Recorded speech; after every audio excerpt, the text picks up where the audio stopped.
آتے ہیں اگر مرنے والا نیک ہوتا ہے تو جب اس کا جنازہ اٹھا کے قبرستان کی طرف چلتے ہیں تو وہ بولتا ہے، کہتا ہے اے لوگوں مجھے جلدی سے میری آخری منزل تک پہنچاؤ، مجھے جلدی سے وہاں پہنچاؤ جہاں میرے رب نے میرے لیے جنت کی نعمتیں تیار کر رکھی۔ وہ بولتا ہے مگر اس کی بول اور اس کی آواز انسان اور جنات کے سوا ہر مخلوق سنتی ہے، انسان نہیں سن پاتا اور جنات نہیں سن پاتا۔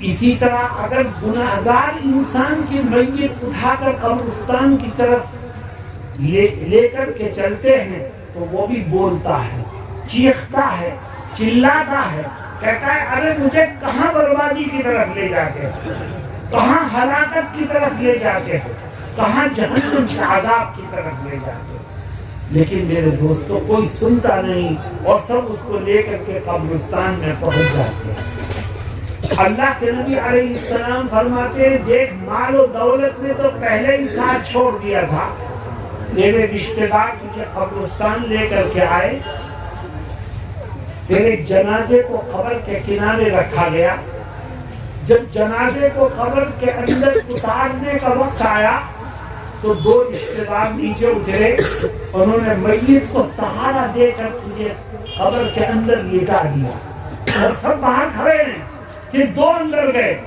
اور جب تجھے لٹانے کے بعد قبر کو بند کرنے کا وقت آتا ہے تو وہ دو بھی تجھے چھوڑ کر کے اوپر آ جاتے ہیں۔ تیرا باپ بھی کھڑا ہے، تیرا بھائی بھی کھڑا ہے، تیرا دوست بھی کھڑا ہے، تیرا چچا بھی کھڑا ہے، تیرا ماموں بھی کھڑا ہے، لیکن آج تیرے ساتھ دفن ہونے کو کوئی تیار نہیں۔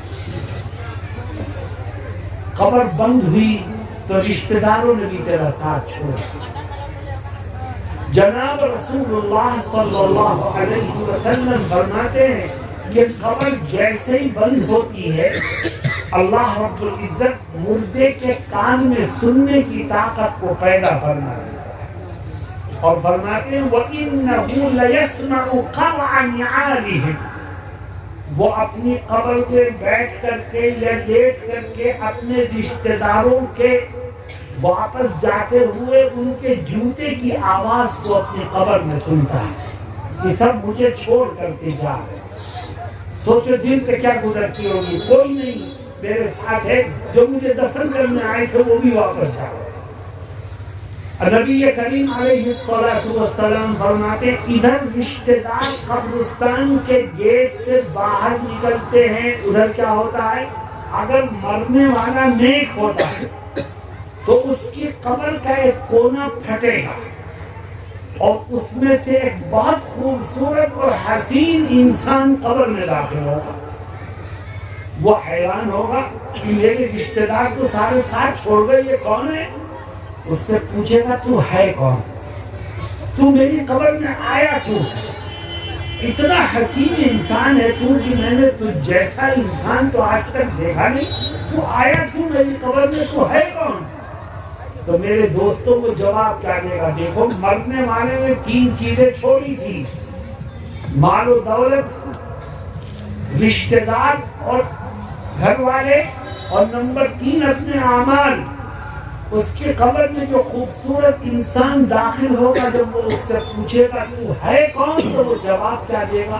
کہے گا انا عملک الصالح، کہے گا میں کوئی اور نہیں ہوں، دنیا میں جو تو نے نیکیاں کی تھی، نمازیں پڑھی تھی، اللہ کی اطاعت کی تھی، نیک کام کیے تھے، آج خدا نے تیری نیکیوں کو میری شکل میں بنا کر تیرے ساتھ کر دیا، اب میں ہر وقت تیرے ساتھ رہوں گا اور آخرت کی ہر منزل میں تیری مدد ہے۔ سوچو قبر میں انسان کے ساتھ کون گیا؟ مال و دولت ساتھ گیا؟ بولو بھائی، رشتہ دار ساتھ گئے؟ انسان کے اعمال اس کے ساتھ گئے۔ نبی کریم صلی اللہ علیہ وسلم فرماتے ہیں کہ اگر مرنے والا بدکار انسان ہے، گناہگار انسان ہے، تو اس کی قبر کا بھی ایک کونا پھٹے گا اور اس کے قبر میں جو آدمی داخل ہوگا وہ بہت بدشکل بری صورت کا ہوگا، اس کو دیکھ کر کے یہ مرنے والا کانپ جائے گا کہ تو کون ہے، میری قبر میں کیسے آیا، تیری شکل اتنی ڈراؤنی ہے کہ میں نے آج تک اتنی بری شکل دیکھی نہیں، تو ہے کون؟ تو وہ جواب کیا دے گا؟ کہے گا انا عملک الخبیث، کہے گا میں کوئی اور نہیں ہوں، دنیا میں جو تم نے پاپ کیے تھے، جو گناہ کیے تھے، جو خدا کی نافرمانیاں کی تھی، آج خدا نے تیرے گناہوں کو میری شکل میں بنا کر تیرے اوپر مسلط کر دیا، اب میں ہر وقت تجھے پریشان کروں۔ میرے دوستوں ساتھیوں، نیک انسان کے لیے اللہ قبر میں ایک نیک ساتھی عطا فرمائے گا، اس کی قبر کو تا حد نگاہ کشادہ فرما دے گا، اس کی قبر میں جنت کی طرف کھڑکیاں اور دروازے کھول دے گا، اور گنہگار انسان کو قبر میں ایک برا ساتھی ملے گا، اور اس برے ساتھی کی نحوست یہ ہوگی کہ اس کے آنے کے بعد اس مرنے والے کی قبر تنگ ہونا شروع ہوگی، اس کی دونوں دیواریں آہستہ آہستہ کھسکنے لگیں، ملنے لگیں گی آپس میں، اور فرماتے ہیں اللہ کے نبی صلی اللہ علیہ وسلم کہ قبر کی دونوں دیواریں اس گناہگار کے جسم سے اتنے قریب ہو جائیں گی کہ اس کی ایک طرف کی پسلیاں دوسری طرف کی پسلیوں میں اس طرح گھس جائیں۔ بتاؤ انسان بھاگ کے جائے گا تو کہاں؟ میرے دوستوں ساتھیوں، میں ایک سوال کرتا ہوں، میرے سوال کو سمجھ کر کے جواب دینا۔ یہ بتاؤ کہ تم قبر میں اچھا ساتھی چاہتے ہو کہ نہیں؟ بولو، اپنی قبر کو جنت کا باغ بنانا چاہتے ہو کہ نہیں؟ قبر میں برے ساتھی سے بچنا چاہتے ہو کہ نہیں؟ قبر کو جہنم کا گڑھا بنانے سے بچنا چاہتے ہو کہ نہیں؟ آج جلسے میں تم بیٹھے ہو، تم کہتے ہو مجھے قبر میں اچھا ساتھی چاہیے، تم کہتے ہو میری قبر جنت کا باغ بننا چاہیے۔ یاد رکھو، اگر قبر میں اچھا ساتھی چاہتے ہو اور قبر کو جنت کا باغ بنوانا چاہتے ہو تو دنیا کی اس زندگی میں کچھ کام کرنے ہو۔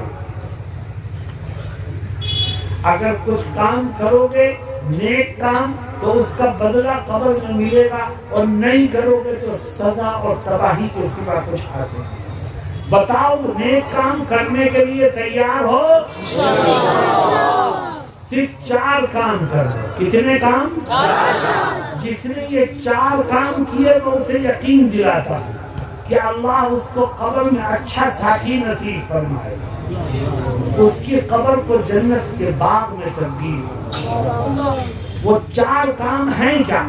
ایک ایک کر کے میں بیان کروں گا، مگر میری شرط یہ ہے کہ اللہ کو حاضر مان کر یہ وعدہ کرو انشاءاللہ ان 4 کاموں کو سن کر ان پر عمل کریں گے۔ سب سے پہلا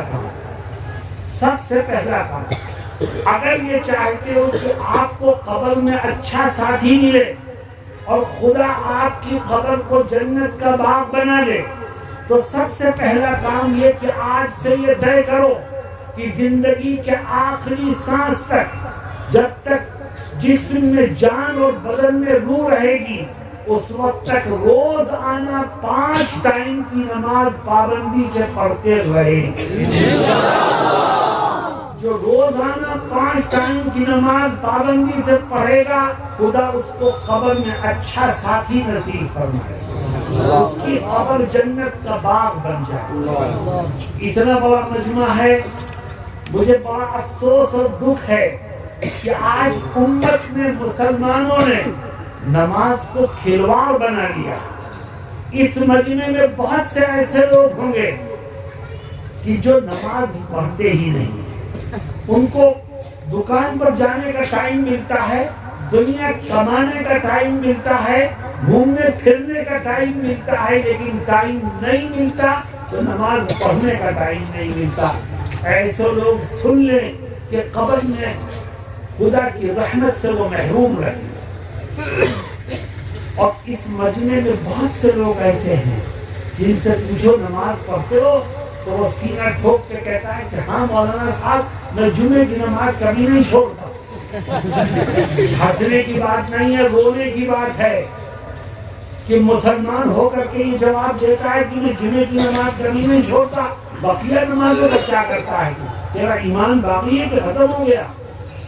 اور اس مجمع میں بہت سے لوگ ایسے ہوں گے جو نماز پڑھتے ہیں، روزانہ پڑھتے ہیں، لیکن جب تم تحقیق کرو تو پتہ چلے گا پڑھتا ہے، روزانہ پڑھتا ہے، لیکن کسی دن 2 پڑھتا ہے 3 چھوڑ دیتا ہے، کسی دن 3 پڑھتا ہے 2 چھوڑ دیتا ہے، کبھی عشاء پڑھے بغیر سو جاتا ہے، اور کبھی فجر میں پاس سوتا رہتا ہے، پڑھنے کی توفیق ہی نہیں ہوتی. یہ سارے لوگ اللہ کے حکم سے کھلواڑ کرنے والے. یاد رکھ، اگر صرف جمعے کی نماز پڑھی یا 2 نمازیں پڑھی، 3 چھوڑی، 3 پڑھی، 2 چھوڑی، تو یہ ہم اپنی من چاہی نماز پڑھ رہے ہیں، خدا کے حکم پر عمل نہیں کرتے. خدا نے تو کتنی نمازیں فرض کی ہیں؟ تو کتنی پڑھتا ہے؟ 2. اس کا مطلب خدا کے حکم کا مذاق اڑاتا ہے. خدا نے فرض کی ہے 5، تو پڑھتا ہے 3. خدا نے فرض کی ہے فجر کی نماز، تو پاس ہوتا رہتا ہے. میرے دوستوں اور ساتھیوں، ڈرو، موت کبھی بھی آ سکتی ہے. اور آج کل تو جوانی کی موت عام ہو رہی ہے. جوان بغیر کسی بیماری کے ہٹتے کٹتے چلتے پھرتے گرتے اور ختم ہو جاتے. آؤ ہم طے کریں کہ جب تک جسم میں جان اور بدن میں روح ہوگی، انشاءاللہ روزانہ 5 ٹائم کی نماز پابندی سے پڑھیں. اور دیکھو، اگر نہیں پڑھی تم نے نماز اور اپنے بچوں کو نمازی نہیں بنایا تو ہوگا کیا؟ میں ایک واقعہ سنا کے آگے بڑھتا ہوں. خود بھی نماز پڑھو، اپنے بچوں کو، گھر کے لوگوں کو بھی نماز کا عادی بناؤ، ورنہ ہوگا کیا؟ ہم ایک سفر میں تھے، عصر کی نماز کا ٹائم ہو گیا، روڈ کے کنارے ایک مسجد پڑی، گاڑی روک دی گئی، مسجد میں پہنچے نماز کے لیے تو دیکھا مسجد سے باہر ایک جنازہ رکھا ہوا. نماز سے فارغ ہو کے آئے تو دیکھا پھر جنازہ رکھا.